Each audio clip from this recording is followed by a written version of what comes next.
दोस्तों मार्केट के अंदर जब भी हम किसी छोटे प्राइस के स्टॉक को देखते हैं तो हमारे मन में दो ही ख्याल आते हैं कि या तो उस स्टॉक को लेकर के बहुत सारी क्वांटिटी इकट्ठी कर लो या फिर ऐसे कंपनी से दूर रहने का प्रयास किया जाए। लेकिन मुझे लगता है कि इन सबसे ऊपर हमको जिस चीज के ऊपर ध्यान देना चाहिए है वो है इस स्टॉक की स्टडी। देखिए स्टॉक का प्राइस चाहे 2 है या 2000 रुपए है उससे फर्क नहीं पड़ता, लेकिन अगर आपकी इस स्टॉक के ऊपर रिसर्च कंप्लीट नहीं है, अगर आप उस स्टॉक के बिजनेस को नहीं समझते हैं तो मुझे लगता है कि आपको उस स्टॉक के बारे में जब तक पूरी नॉलेज ना हो वहां पे एंटर नहीं करना चाहिए। अभी मैं आपसे ये नहीं कहूंगा कि आप जीटेल इन्फो को खरीदिए ना खरीदिए, वो आपकी पर्सनल चॉइस है। ये भी मैं कह देता हूं कि मैं सेबी का रजिस्टर्ड एनालिस्ट भी नहीं हूं और ये वीडियो आपके लिए एक लर्निंग मॉड्यूल से ज्यादा कुछ है भी नहीं। इस वीडियो को देख करके आपको स्टॉक खरीदने बेचने की कोई ओपिनियन नहीं बनानी है। हाँ, आप जो भी स्टडी कर रहे हैं स्टॉक के ऊपर उसमें मुझे लगता है कि इस वीडियो में कुछ ऐसे पॉइंट्स होंगे जो आपकी स्टडी में आपको हेल्प कर सकते हैं, तो इनके बेसिस पे आप अपनी रिसर्च को आगे बढ़ा सकते हैं। अब उन्हीं के बेसिस पे अगर बात करने की कोशिश की जाए तो देखिए जीटीएल इंफ्रास्ट्रक्चर मार्केट के अंदर एक ऐसी कंपनी है जो कि जितने भी टेलीकॉम सेक्टर के ऑपरेटर्स होते हैं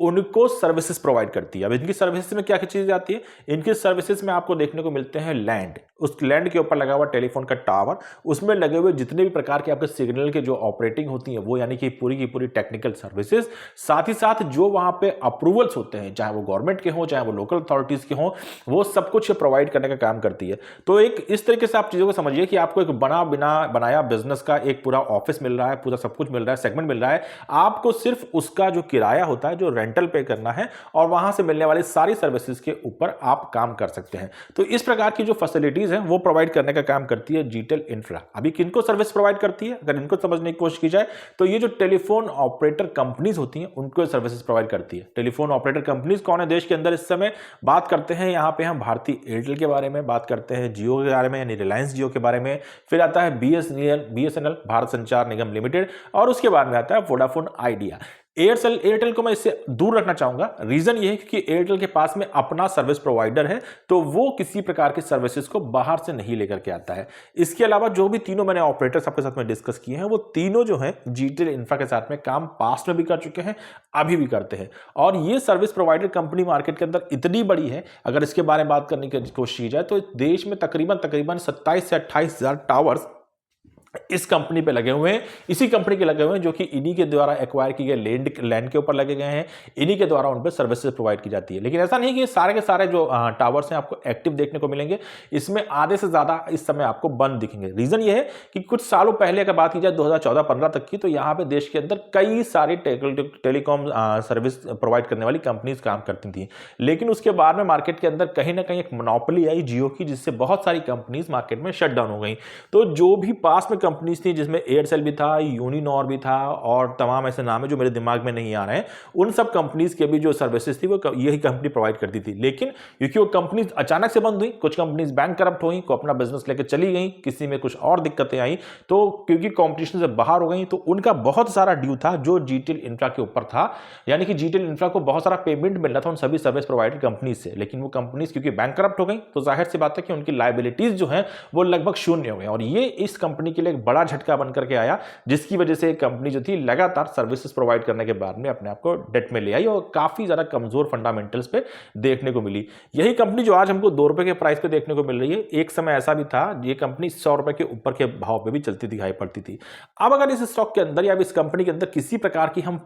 ये उम्मीद लगाते हैं कि स्टॉक का बिजनेस वापस से बढ़े, तो देखिए यहाँ पे 2-3 फैक्टर हैं जिनके ऊपर कंपनी को काम करना है। पहला जो मेजर फैक्टर दिखाई पड़ता है जिसके बारे में आपसे बात करने की कोशिश करूंगा वो ये है कि कंपनी को जो भी इनके लोन्स हैं, जो भी इनकी डेट्स हैं, उनको रीस्ट्रक्चर करना पड़ेगा। रीस्ट्रक्चरिंग का मतलब है कि कोई ऐसा प्लान लेकर के आना पड़ेगा जिससे ये अपने लोन्स को सेगमेंट वाइज डिवाइड करके उनको पे कर पाएं या मार्केट से कुछ और लोन एक्वायर करके पे कर पाएं। क्योंकि इस समय जो कंपनी की स्थितियां वो ऐसी हैं कि अगर ये अपने सारे के सारे एसेट वैल्यूज को भी इंक्लूड कर लेते हैं और उसके बाद में भी अपने डेट को पे करने का प्रयास करते हैं तो एग्जैक्टली इनके पास में उतनी फंड की अवेलेबिलिटी है ही नहीं। तो इस कंपनी को कहीं ना कहीं इनको रीस्ट्रक्चर करना पड़ेगा, लंबे समय के लिए कुछ पेमेंट को कहीं ना कहीं डिवाइड करना पड़ेगा, कोई ना कोई ऐसी स्ट्रेटजी या फिर कोई ना कोई ऐसा लेंडर मार्केट में ढूंढना पड़ेगा। जिसके लिए नेगेटिव पॉइंट ये दिखाई पड़ता है कि जो कंपनी का मैनेजमेंट है या मैं कहूं कि जो प्रमोटर्स हैं वो इसके ऊपर बहुत फोकस करते हुए नहीं दिखाई पड़ते हैं, या कहीं ना कहीं वो प्रमोटर जो है वो भी अपनी होल्डिंग को स्टॉक में कम करते दिखाई पड़ते हैं। अक्सर हमने देखा कि छोटे स्टॉक जो होते हैं उनके अंदर जो होता है कि लोग यूं ही बाइंग भी कर लेते हैं या लेकर रख लेते हैं कि अगर प्राइस बढ़ेगा तो अच्छी बात है,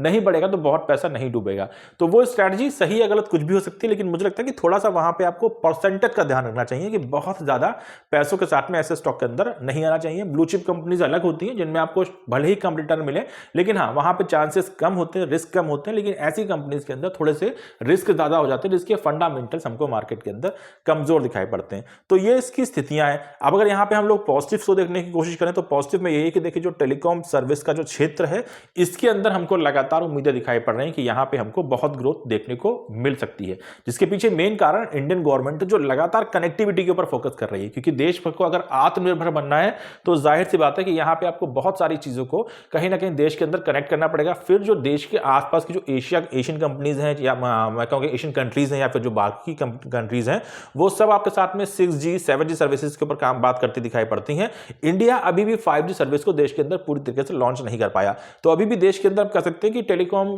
सेक्टर के अंदर बहुत ज्यादा एक रेवोल्यूशन की आवश्यकता है। उस रेवोल्यूशन में अगर ये कंपनी काम कर जाती है या फिर इसके साथ में कोई बड़े ऑपरेटर जुड़ जाते हैं, चाहे जैसे BSNL से कुछ बड़े कॉन्ट्रैक्ट मिल जाए या रिलायंस से कुछ बड़े जियो से कुछ बड़े कॉन्ट्रैक्ट मिल जाए या फिर भारतीय माफ कीजिएगा अगर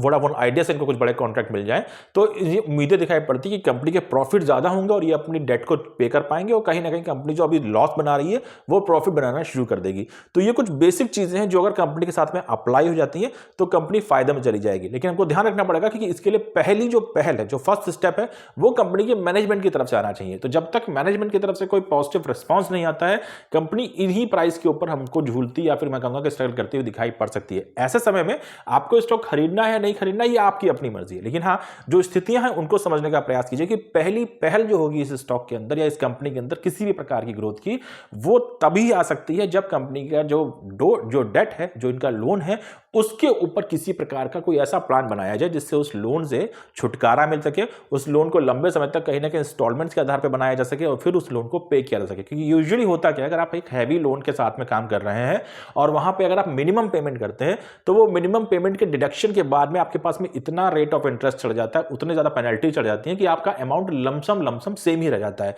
तो जब तक आप वहां पे कोई बड़े पेमेंट नहीं करते हैं, कुछ लोन को रीस्ट्रक्चर नहीं करते हैं, कहीं ना कहीं कुछ ऐसे प्लान्स में नहीं चलते हैं कि जिनसे आप EMI के आधार पे उनको लोन चुकाने का प्रयास करें, तब तक ये चीजें आपको दिक्कतें दे सकती हैं। एग्जांपल के तौर पे वेदांता का स्टॉक हमारे सामने है जिसने अपने लोन्स को रीस्ट्रक्चर किया और उसके बाद में चीजों के अंदर काफी परिवर्तन होता हुआ दिखाई पड़ा। तो ऐसी किसी पहल की आवश्यकता GTL इंफ्रा में सबसे पहले दिखाई पड़ती है। अगर ये हो जाता है तो स्टॉक की पूरी तरीके से कायापलट हो सकती है। अगर ऐसा नहीं होता है